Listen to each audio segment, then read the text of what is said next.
In England, nobody buys artwork. You know, nobody buys. Someone go buy a print, but no one actually buy artwork. So these guys just can't get jobs. And when you take them on board, they're sort of overly keen to express themselves, you know, to create their masterpiece. However, you know, you have to sort of tame them down a bit so that their work has a commercial value, so it can be appreciated by the target audience. But you give them a computer and you say, okay, these are the tools. You know, apply your knowledge, if you like, using these tools to creating, you know, internet interfaces. And they go off and do wild things. You've got to tame them down, but usually that's the sort of people that you're dealing with. Well, I was told from a young age that you're only really an artist, or you're only really accomplished if you can make money from it. So I guess in that term I am actually an artist, but I see some artists that are so amazing that they just put me to shame. I think, God, I'm not an artist, not compared to these people.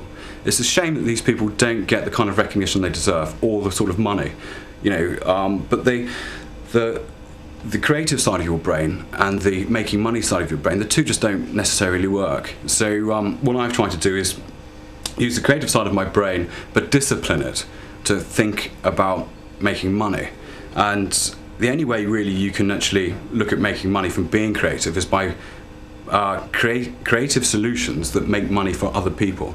And once you have a clientele list that's turning around going, great, you made us rich, thank you very much, then you're in business.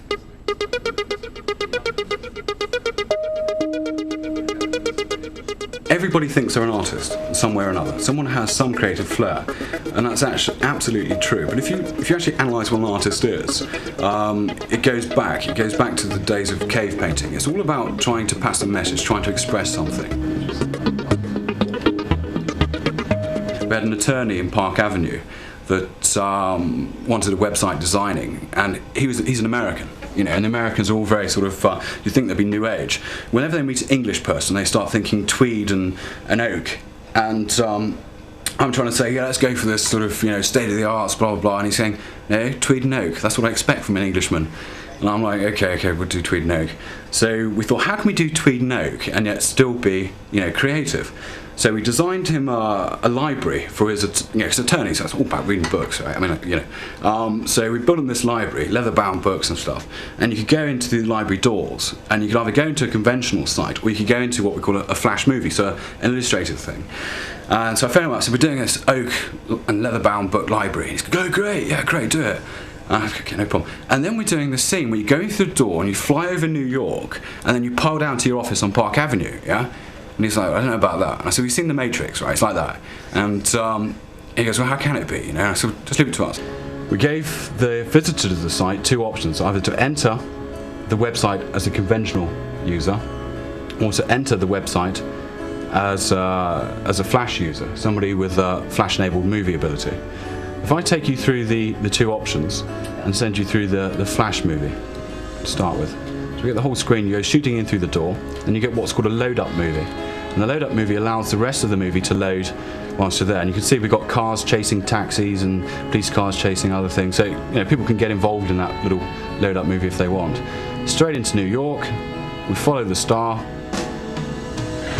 and there's his office, voila, and then straight down to his office. You can see all this just illustrated block design work. So it's very sort of cartoony. And we cut it off from there and take it straight into the website.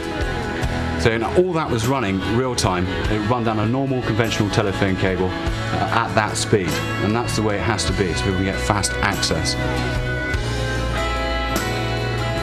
And the client phoned us back up and said, yeah, great, I love it. Can you have it so it goes in through the door, up the stairs, to my desk, and have me sitting there going, hi. And I thought, well, it doesn't really go with the oak, you know, but no, we can't, you know. So you've got to keep check on your clients, otherwise they do get carried away.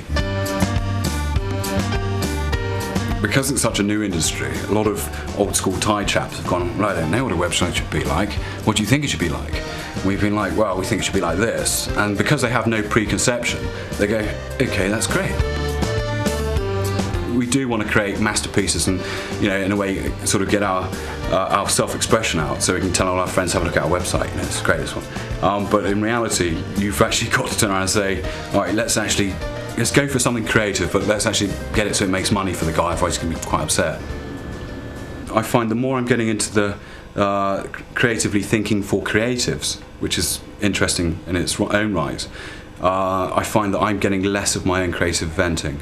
So I've taken to turning up my guitar and playing that louder, and taken to throwing pots of paint at canvases again. So, and that helps me cope with the fact that I still have to turn up for work, which I really, as much as I love working for a living, I prefer to be throwing butt-naked women at canvases.